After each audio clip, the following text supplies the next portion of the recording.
नमस्कार, देवभूमि लाइव में आप सभी का स्वागत है। मैं हूं आपके साथ अर्नुम जहान शेख। बुलेटिन की शुरुआत करते बड़ी खबर से। डिजिटल नव परिवर्तन सभा का आज आखिरी दिन है और ऐसे में कैबिनेट मंत्री गोपाल राय आज करेंगे जनता को संबोधित। आपके थिंक टैंक एक्सपर्ट माने जाते हैं गोपाल राय। आप पार्टी उत्तराखंड में काफ़ी सक्रिय दिखाई दे रही है और ऐसे में 6 दिन में डिजिटल संवाद से जुड़ चुके हैं 35 लाख से ज़्यादा लोग। तो ये बड़ी खबर। आम आदमी पार्टी उत्तराखंड में काफ़ी ज़्यादा सक्रिय है, चुनाव करीब है और ऐसे में तमाम पार्टी एक्शन मोड में नजर आ रही है और इसी कड़ी में आम आदमी पार्टी लगातार जनता के बीच जा रही है, अपनी उपलब्धियों को गिना रही है और इसी के साथ अपने हक में वोट डालने की अपील भी कर रही है। तो डिजिटल नव परिवर्तन सभा का आज आखिरी दिन है। कैबिनेट मंत्री गोपाल राय आज जनसभा को संबोधित करते हुए नजर आएंगे, जनता को इस दरमियान संबोधित करेंगे। आपके थिंक विजुअलाइजर बताए जाते हैं और ऐसे में डिजिटल नव परिवर्तन सभा का आज आखिरी दिन है और ऐसे में आज जनसभा को संबोधित किया जाएगा और इसी दरमियान आम आदमी पार्टी अपने हक में वोट डालने की अपील भी करेगी।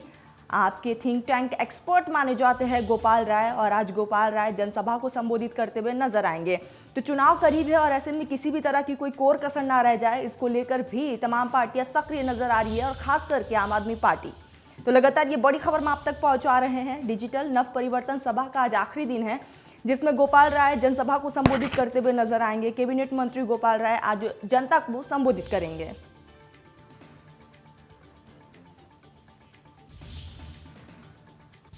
खबरों में आगे बढ़ते हैं। उत्तराखंड बीजेपी उम्मीदवारों के नाम पर मंथन लगातार जारी है। बीजेपी नेताओं की कोर कमेटी की आज बैठक है। केंद्रीय गृह मंत्री अमित शाह के साथ ये मंथन होगा। सीएम पुष्कर सिंह धामी और कई दिग्गज नेता इस दरमियान मौजूद भी रहेंगे और उम्मीदवारों के नाम की यहां पर चर्चा की जाएगी। उत्तराखंड बीजेपी में करीब 500 सीटों पर सहमति बन चुकी है। सीएम पुष्कर सिंह धामी समेत वरिष्ठ नेताओं की यहां पर सीट तय हो चुके हैं। प्रदेश अध्यक्ष मदन कौशिक की सीट तय है। करीब 20 सीटों पर नहीं बन पाई है पार्टी में नामों की सहमति और ऐसे में आज दिल्ली में होगा टिकटों को लेकर मंथन। 20 जनवरी को घोषित होगी बीजेपी की पहली सूची सूत्र।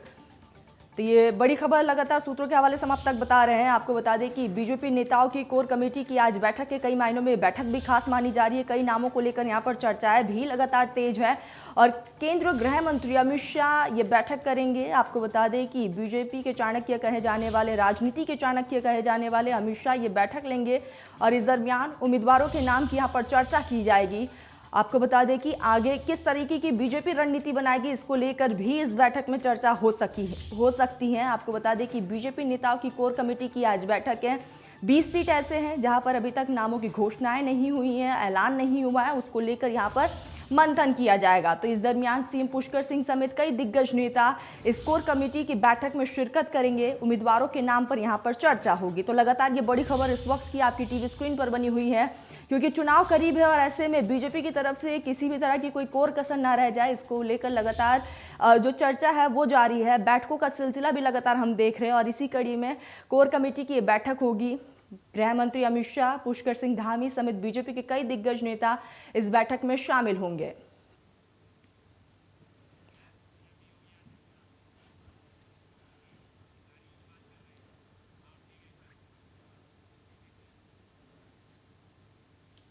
चलिए तो आपको सीधा लिए चलते सीएम योगी आदित्यनाथ अधिकारियों के साथ चर्चा करते हुए नजर आ रहे हैं। तो आपको बता दें कि सीएम योगी आदित्य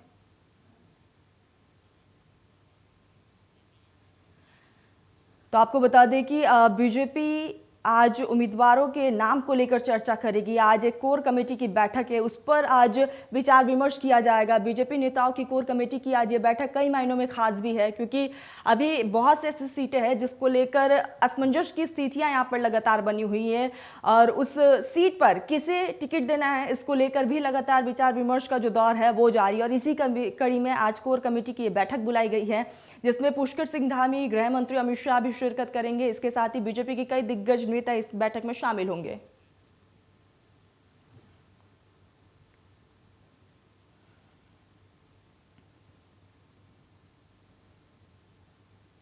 तो आपको बता दें कि सीएम पुष्कर सिंह धामी समेत कई दिग्गज नेता इस कोर कमेटी की बैठक में शामिल होंगे। गृह मंत्री अमित शाह की अध्यक्षता में ये बैठक बुलाई गई है और आपको बता दें कि कई मायनों में कोर कमेटी की बैठक भी खास है क्योंकि 20 जनवरी को यहां पर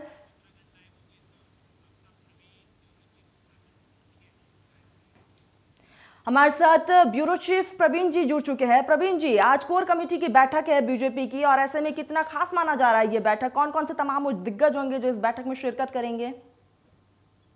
देखिए, 14 तारीख को यहाँ पर चुनाव है, 14 फरवरी को। उसके लिहाज से काफी महत्वपूर्ण ये केंद्रीय पार्लियामेंट्री बोर्ड की बैठक होने वाली है। और कल लगातार 3 दिनों से लगातार यहाँ बैठक हो रही थी, और इस बैठक के बाद जो है ये निर्णय लिया गया कि जो नाम है, सभी 70 सीट पर जो नाम है वो केंद्रीय पार्लियामेंट्री बोर्ड के हवाले कर दिया गया है। इसमें से बताया जा रहा है कि 4 दर्जन ऐसे कैंडिडेट हैं। विधानसभा सीट है 70 सीटों में से, कुल 70 सीटों में से, जिस पर लगभग सहमति बन गई है। एक नाम पर ही एक नाम की लिस्ट भेजी गई है। जो बाकी सीट है उस पर 2 या 3 नाम भेजे गए हैं। इसको लेकर अब दिल्ली में मंथन का दौर शुरू होगा। जो केंद्रीय पार्लियामेंट्री बोर्ड है वो इस पर बैठेगा, और प्रत्येक विधानसभा पर सर्वे के हिसाब से टिकट दिए जाएंगे। चूंकि दूसरे चरण में ये यहाँ पर चुनाव है, तो तकरीबन ये माना जा रहा है कि 20-21 तारीख तक नामों की जो है लिस्ट वो आ जाएगी। हो सकता है कि 17-18 तक पहली लिस्ट आ जाए, और बाद में जिन नामों पर, जिन विधानसभा सीटों पर ज्यादा नाम है या विवाद की स्थिति होगी, वहां पर अंतिम चरण में, या फिर आप कह सकते हैं कि अंतिम समय में लिस्ट जारी करे। तो कुल मिला के काफी महत्वपूर्ण बैठक है दिल्ली में। जी प्रवीण जी, अगर इसी के साथ अगर हम बात करें जिन सीटों को लेकर यहाँ पर मंथन किया जाएगा, कितना महत्वपूर्ण है वो सीट? इसके साथ ही कौन से तमाम वो नाम है जो अभी रेस में आगे चल रहे हैं? देखिए, मुख्यमंत्री का तकरीबन खटीमा से चुनाव लड़ना तय हो गया है। जो वर्तमान में बीजेपी के अध्यक्ष हैं वो हरिद्वार से ही चुनाव लड़ेंगे। जो पुराने सीट से ही अध्यक्ष मदन कौशिक चुनाव लड़ेंगे। इसी तरह से जो कद्दावर नेता है बिशन सिंह चुफाल है, अपनी जगह से ही चुनाव लड़ेंगे। धन सिंह रावत भी अपने विधानसभा सीट से चुनाव लड़ेंगे। जो मंत्री हैं लगभग अपनी विधानसभा सीटों से ही चुनाव लड़ेंगे, ये तय हो गया है। ये भी कहा जा रहा है कि तकरीबन 18 से 20 विधायकों की टिकट भी काटी जा सकती है। इसको लेकर चर्चा होगी केंद्रीय पार्लियामेंट्री बोर्ड में। 3 दिनों से लगातार उत्तराखंड में मैराथन बैठक चल रही थी। स्टेट पार्लियामेंट्री बोर्ड की तमाम नेताओं की सर्वे पे चर्चा हो रही थी। सभी 70 सीट, चूंकि 70 विधानसभा यहाँ उत्तराखंड में है, तो सभी 70 विधानसभा महत्वपूर्ण है बीजेपी के लिए। पिछली बार 57 सीट जीत कर आई थी। उनकी कोशिश ये है कि उसी जो पुराने जो आंकड़े हैं उसको फिर से दोहराया जाए। इसलिए फूंक फूंक कर कदम रखा जा रहा है, और तमाम सीटों पर बातचीत की जा रही है। तमाम कद्दावर जो नेता हैं उनके साथ बैठकर बातचीत हो रही है, और सभी सीटों पर एक एक नाम पर चर्चा हो रही है। बिल्कुल प्रवीण जी, आज कोर कमेटी की बैठक कई मायनों में खास भी मानी जा रही है। प्रवीण जी, आप बने रहिएगा, वापस से आपका रुख करूंगी। उत्तराखंड एसटीएफ ने यहाँ पर पुराने करेंसी के बदले किया है, और गैंग को यहाँ पर गिरफ्तार कर लिया गया। आपको बता दें कि गैंग के 7 लोगों को हिरासत में ले लिया गया है। करोड़ों से अधिक की रकम ये बताई जा रही है। आपको बता दें कि इसको लेकर ज्वालापुरी कोतवाली में देर रात तक आरोपी से लगातार पूछताछ की गई है। इनकम टैक्स विभाग की भी जानकारी यहां पर दी गई है। वही पुलिस के मुताबिक उत्तराखंड एसटीएफ को हरिद्वार में पुरानी करेंसी के बदले नए नोट बदलने की यहां पर सूचना मिल रही थी। एसटीएफ ने आरोपियों की यहां पर धरपकड़ के लिए जाल बिछाया गया था। देर शाम एसटीएफ के इंस्पेक्टर अब्दुल कलाम की अगुवाई में टीम ने मध्य हरिद्वार की एक कॉलोनी में छापेमार कार्रवाई की। वहां से 7 आरोपियों को गिरफ्तार किया गया। उनके कब्जे से नोटबंदी से पहले चलने वाले करीब 4 करोड़ रुपए के यहाँ पर पुराने नोट्स को भी यहाँ पर बरामद किए गए हैं। सभी नोट 500 और 1000 के बताए जा रहे हैं। बरामद रकम 4 करोड़ से अधिक बताई जा रही है। वही आरोपियों से पूछताछ में पता चला है कि 3-4 उत्तर प्रदेश के आरोपी हैं। लगातार अब उनसे पूछताछ जारी है, और ऐसे में पूछताछ में कई और नामों का खुलासा भी हो सकता है।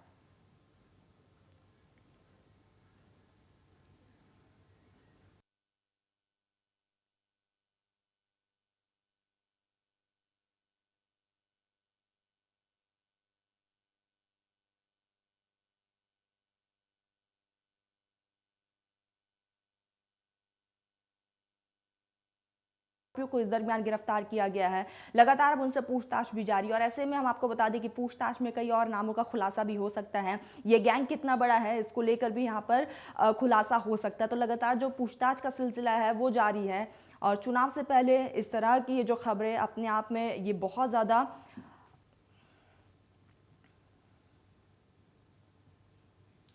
खबरों में आगे बढ़ते, धर्म संसद में हेट स्पीच के दूसरे आरोपी यति नरसिंहानंद गिरी को यहां पर पुलिस ने गिरफ्तार कर लिया है। नरसिंहानंद पर हरिद्वार कोतवाली में 3 मुकदमे दर्ज है। हाल ही में एक लॉ की और एक छात्रा ने नरसिंहानंद पर महिलाओं के खिलाफ आपत्तिजनक टिप्पणी करने का मुकदमा दर्ज कराया था।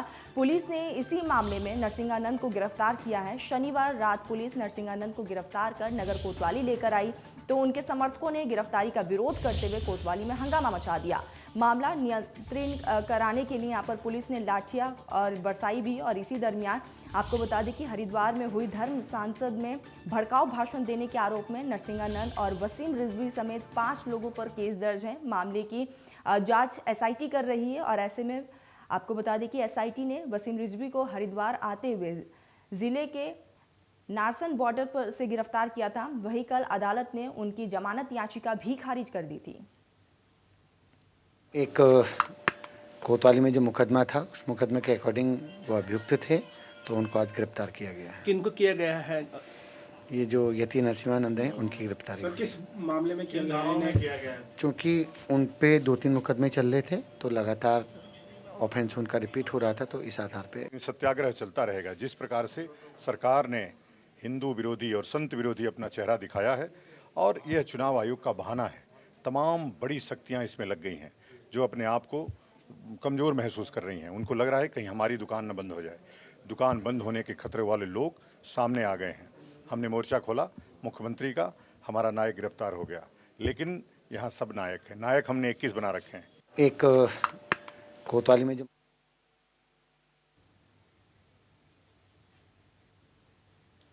इसके ऊपर अधिक जानकारी के साथ हमारे संवाददाता धर्मेंद्र चौधरी जुड़ चुके हैं। धर्मेंद्र, नरसिंहानंद यहाँ पर गिरफ्तार हो चुके हैं और लगातार अब उनकी गिरफ्तारी को लेकर भी कई तरह के सवाल यहाँ पर खड़े हो रहे हैं, और ऐसे में क्या कुछ फिलहाल अपडेट आपके पास?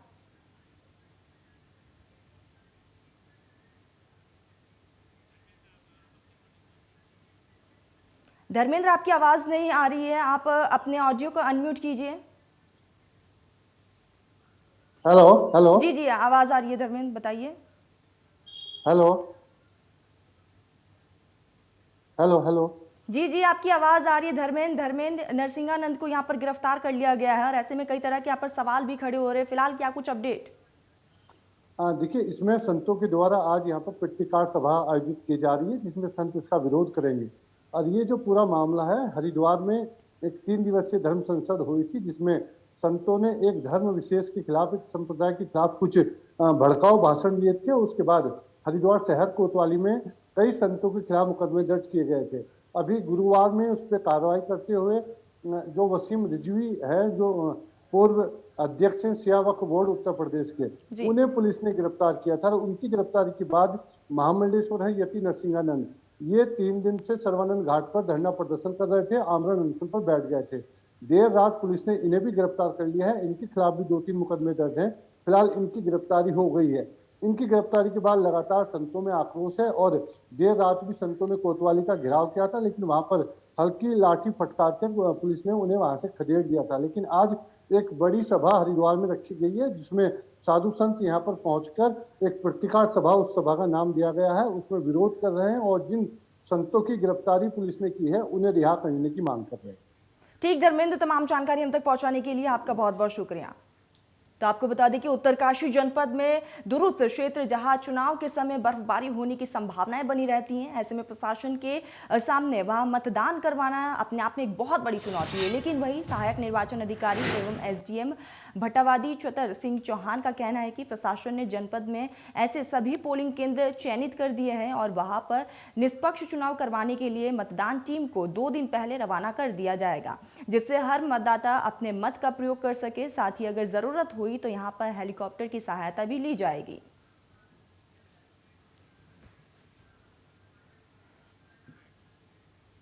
देखिए, गंगोत्री विधानसभा अंतर्गत ऐसे 28 पोलिंग बूथ है और उसके लिए खासतौर पे जो रोड कनेक्टिविटी है उसके लिए बीआरओ के लिए और जो पीडब्ल्यूडी है, जो संबंधित विभाग है, उनके लिए निर्देश दिए जा चुके हैं। और पोलिंग पार्टीज के लिए भी जिसमें एडिशनल हम लोग ईवीएम भी देंगे और उनको विपरीत परिस्थितियों में भी पोलिंग स्टेशन तक समय से हम लोग पहुंचाएंगे। उनको 2 दिन पहले हम लोग यहाँ से मूवमेंट कराएंगे और सारी व्यवस्थाएं उनके लिए हम लोग करेंगे। उत्तराखंड के पूर्व मुख्यमंत्री विजय बहुगुणा ने बीजेपी में किसी भी तरह से असंतोष को खारिज कर दिया है। उन्होंने कहा है कि बीजेपी की कोर कमेटी की बैठक में प्रत्याशियों के नाम को लेकर मंथन किया जा रहा है। पार्टी उन प्रत्याशियों को वरीयता देगी जो चुनाव में जीत हासिल करेंगे। विजय बहुगुणा ने कहा है कि पार्टी में सभी लोग निष्पक्ष होकर प्रत्याशियों को लेकर मंथन कर रहे हैं। 2022 के चुनाव में एक बार फिर से उत्तराखंड में बीजेपी की सरकार बनेगी और हम चाहते हैं कि बीजेपी की सरकार बनकर पीएम मोदी वापस से सत्ता में आए। विजय बहुगुणा ने कहा है कि हम लोग चुनाव को गंभीरता से लेकर लड़ते हैं। बीजेपी में जो भी निर्णय होता है वो सामूहिक और सर्वसम्मति से होता है।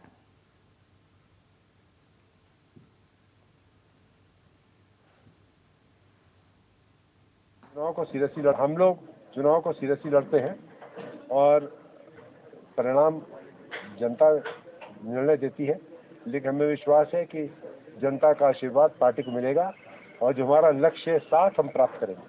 उनके ऊपर मैं कोई चर्चा नहीं करूंगा, वो जहां से लड़ेंगे जीतेंगे नहीं। खबरों में आगे बढ़ते हैं। मसूरी में पूर्व कांग्रेस के मसूरी शहर अध्यक्ष सतीश ढोंडियाल, पूर्व महिला मोर्चा की मसूरी अध्यक्ष गीता कुमाई और सभासद जसोदा शर्मा के साथ सैकड़ों लोगों ने बीजेपी की सदस्यता ली है। वहीं बीजेपी के अल्पसंख्यक मोर्चा के अध्यक्ष शहीद मंसूर के नेतृत्व में कई दर्जन मुस्लिम समुदाय के लोगों ने भी बीजेपी की सदस्यता ग्रहण की। इस मौके पर कैबिनेट मंत्री गणेश जोशी, जिला अध्यक्ष शमशेर सिंह पुंडरी और जिला पंचायत उपाध्यक्ष वीर सिंह चौहान के नेतृत्व में सभी लोगों को यहां पर फूल माला पहनाकर बीजेपी की सदस्यता दिलाई गई है। सतीश ढोंडियाल, गीता कुमाई और यशोदा शर्मा के साथ अन्य लोगों ने कहा है कि वो बीजेपी की रीति और नीति से बहुत ज्यादा प्रभावित है। उन्होंने कहा है कि कैबिनेट मंत्री गणेश जोशी के द्वारा कोरोना काल में किए गए काम के साथ सामाजिक काम को लेकर कार्यों को लेकर वो प्रभावित हुए हैं। उन्होंने कहा है कि कोरोना काल में जहां सभी लोग अपने घरों में कैद थे, तो वही कैबिनेट मंत्री गणेश जोशी और बीजेपी के कार्यकर्ताओं ने कोरोना काल में पीड़ित लोगों के साथ थे और उनको हर संभव मदद देने का भी काम किया है।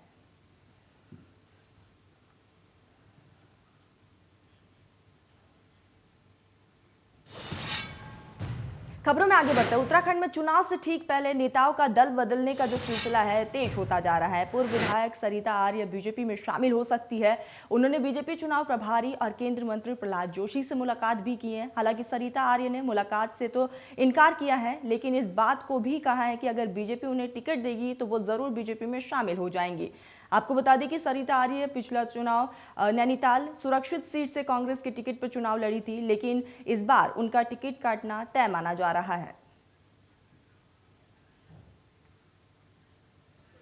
भी फिर अपने हित के लिए सोचने के लिए मजबूर हो जाएंगी। महिलाओं को रोकना मेरे लिए बड़ा मुश्किल हो रहा है इस समय। हर महिला मेरे से कह रही है कि अगर आप यहाँ से टिकट नहीं दिला सकती हैं तो मैं जा रही हूँ। तो कब तक मैं किसको रोकूं? क्योंकि देखिए हर कोई स्वतंत्र है, लोकतंत्र है, अपने लिए हर कोई स्वतंत्र है। और अपने लिए भी मांग रही हूँ, महिलाओं के लिए भी मांग रही हूँ। देखिए महिलाओं की जो लिस्ट दी है। क्या बीजेपी में जा सकती हैं आप? जी, बीजेपी अगर टिकट देती है तो आप बीजेपी में जाएंगी? हाँ बिल्कुल जाऊंगी। कल आपकी क्या बातचीत हुई प्रहलाद जोशी? नहीं, ये तो देखिए मेरी कोई अभी बातचीत नहीं हुई है।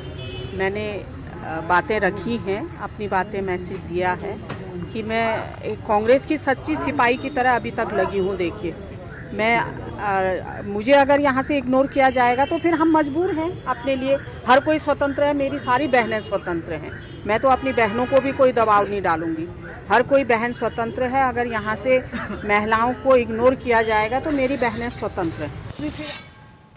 धर्मनगरी हरिद्वार के कनखल में जगत गुरु आश्रम के पीठाधीश्वर जगत गुरु राजेश्वर आश्रम को तालिबान ने आतंकी पत्र यहां पर भेजकर जान से मारने की धमकी दी है। बता दें कि स्वामी राजेश्वर आश्रम संघ से जुड़े हुए वरिष्ठ संत हैं। उनको तालिबानी से मिली धमकी के बाद पुलिस महकमे में हड़कंप मच गया है। कनखल पुलिस ने मुकदमा दर्ज कर पूरे मामले की तफ्तीश भी शुरू कर दी है। इस पर जगत गुरु राजेश्वर आश्रम का कहना है कि संतों का जीवन राष्ट्र को समर्पित है। इस तरह की धमकियों से भयभीत होने की यहाँ पर आवश्यकता नहीं है। उन्होंने पहले भी 2008 में इस तरह की धमकी भरे पत्र लिखे हैं। फिलहाल पुलिस अब आगे की तफ्तीश में जुटी हुई है।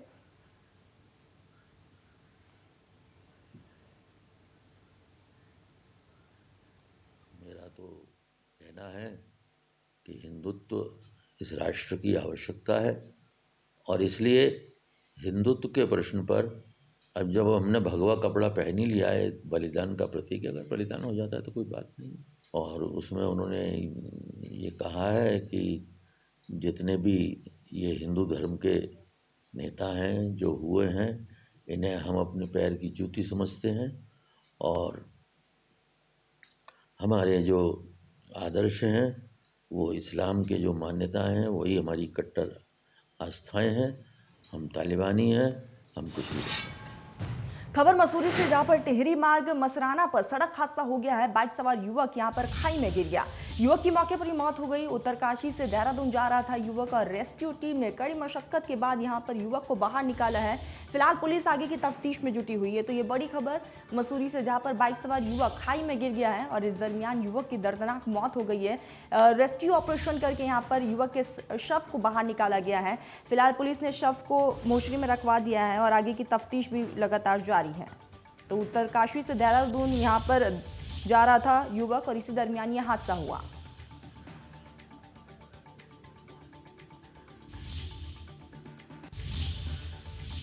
देवभूमि लाइव में फिलहाल बस इतना ही। देश प्रदेश की तमाम बड़ी खबरों के लिए आप देखते रहिए इंडिया न्यूज।